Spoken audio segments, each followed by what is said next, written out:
पितृदोष क्या है और पितरों के नाराज होने पर क्या संकेत मिलते हैं, और घर परिवार में जब पितृदोष आ जाता है तो उस पितृदोष से क्या नुकसान होते हैं, ये सारी बातें अक्सर आपके दिमाग में चलती रहती हैं। और क्यों ना चले, जी हाँ, पितृ पूर्वज जिनकी संपत्ति धन पैसे का हम भोग करते हैं, अगर उनके लिए हम कार्य नहीं करेंगे तो कहीं ना कहीं वो क्रोधित होंगे, और क्रोधित होने के बाद हमें श्राप देंगे, और श्राप का बुरा प्रभाव हमें अपने जीवन में देखने को मिल जाता है। अब इस बात को समझने के लिए आपको जानना जरूरी है कि पितृ किसे कहते हैं और पितृ होते क्या हैं।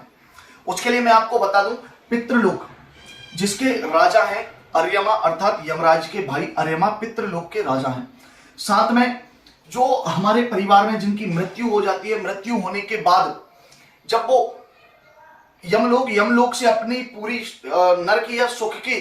काल को पूरा करने के बाद अगर उन्हें मोक्ष मिल जाता है तो वो पितृलोक में जाकर विराजमान हो जाते हैं, अर्थात पितृ हो जाते हैं। साथ ही साथ परिवार में जिनकी मृत्यु होती है वह भी पितृ ही कहलाते हैं। तो ये होते हैं पितृ, जो मृत्यु के बाद अपनी जमीन जायदाद पैसा या संपत्ति आपके लिए छोड़कर चले जाते हैं और उसका आप भोग करते हैं। तो उस संपत्ति पर कहीं ना कहीं आपके पितरों का अधिकार होता है, और उस अधिकार के कारण वो अपनी संतान से अपनी तृप्ति के लिए श्राद्ध पिंड दान आदि की इच्छा रखते हैं। जब परिवार के लोग इन कार्यों को नहीं करते हैं, पूर्वजों की तृप्ति नहीं करते हैं, उनके लिए सत्कर्म धार्मिक अनुष्ठान पिंड श्राद्ध आदि नहीं करते हैं, तो पितृ कुपित होकर श्राप दे देते हैं, और उस श्राप का बुरा प्रभाव हमें अपने जीवन में देखने को मिलता है। अब पितृ नाराज होते हैं तो क्या संकेत मिलता है, क्या परेशानियां हमारे जीवन में होने लग जाती हैं, जिन्हें देख समझकर हम जान सकते हैं कि हमारे पितृ हमसे नाराज हैं। सबसे पहली बात, अगर आपके घर में सुख शांति है, परिवार में प्रेम है, स्नेह है, तो समझ लीजिए कि आपके पितृ आपके ऊपर प्रसन्न है। लेकिन परिवार में भाइयों में कलह, परिवार की स्त्रियों में कलह, जमीन जायदाद में बंटवारा, या फिर लगातार धन की हानि होना, जो पितृ पूर्वजों ने संपत्ति हमें दी है उस संपत्ति का लगातार क्षरण होते रहना, अर्थात उसका नष्ट होते रहना, संपत्ति का बिक जाना, पैसे रहना तो उनका लगातार खर्च होते रहना, ये इस बात की तरफ संकेत करता है कि हमारे पितृ हमसे नाराज हैं और हमने उन्हें प्रसन्न करने के लिए कोई भी कार्य नहीं किया है। दूसरी बात, आपके घर में बरकत होती है, धन होता है, संतान होती है, ये सब पितरों के आशीर्वाद से होती है। अगर आपके घर में लड़कों की अपेक्षा लड़कियों की संख्या ज्यादा है तो आपके पितृ आपसे नाराज हैं, क्योंकि पुत्र संतान का जन्म केवल और केवल पितरों के प्रसन्न होने पर ही होता है, अन्यत्र उसके लिए दूसरा कोई भी कारण नहीं होता है। साथ ही साथ आपके घर परिवार में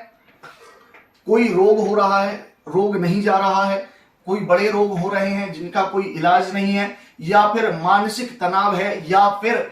कुछ ऐसी एक्टिविटी, कुछ ऐसी बीमारियां आपके घर में हैं जो मेडिकल की रिपोर्ट में, डॉक्टर की रिपोर्ट में तो नहीं आ रही हैं, लेकिन फिर भी प्रॉब्लम से चल रही हैं, तो इस बात को भी समझना चाहिए कि घर में पितरों का बुरा प्रभाव है, पितरों की कृपा नहीं है, पितृ पूर्वज हमसे नाराज हैं।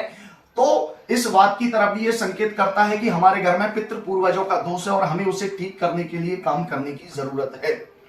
दूसरी अगली जो बात है वह यह है कि हमें जॉब नहीं मिल रही है, बच्चों में बुद्धि की कमी है, बच्चों का पढ़ाई में मन नहीं लग रहा है, बच्चों को किसी ना किसी प्रकार से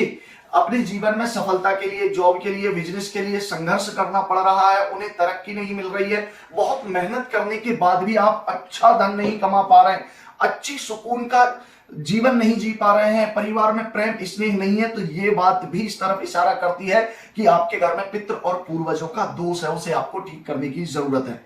अब वो दोष कैसे ठीक होगा, इस बात की जानकारी तो आपकी कुंडली को देखकर ही लगाई जा सकती है कि किस कैटेगरी का पितृ दोष है, किस तरह के पितृ दोष आपकी कुंडली में बन रहे हैं और उनका निवारण क्या होगा। जैसे त्रिपिंडी श्राद्ध है, नागबली है, नारायण बली है, श्रीमद् भागवत महापुराण है, पितृ तर्पण है, पितृ श्राद्ध है, गया पिंडदान है, तीर्थ आदि में पिंड श्राद्ध करना है, क्या आपको करना चाहिए, क्या नहीं करना चाहिए, यह बात आपकी कुंडली को देखकर ही बताई जा सकती है। तो आप जानना चाहते हैं आपके घर में पितृ दोष है और उस पितृ दोष के निवारण का सबसे सटीक उपाय जो हमेशा के लिए आपके पितृ दोष को दूर कर देगा और आपके पितृ वैकुंठ अर्थात भगवान विष्णु के धाम को चले जाए, उन्हें मोक्ष और मुक्ति प्राप्त हो जाए, तो इसके लिए स्क्रीन पर दिए गए नंबर पर अभी व्हाट्सएप करें, अपनी कुंडली मुझे पहुंचाएं, अपने हाथ की रेखाओं की फोटो खींचकर मुझे पहुंचाएं, मैं देखकर आपको बताऊंगा आपको किस कैटेगरी का पितृ दोष है और उसका क्या निवारण है और क्या आपको करना चाहिए। वीडियो अच्छा लगा है, चैनल को सब्सक्राइब करके बेल आइकन दबा दीजिएगा। जय महाकाल, हर हर महादेव।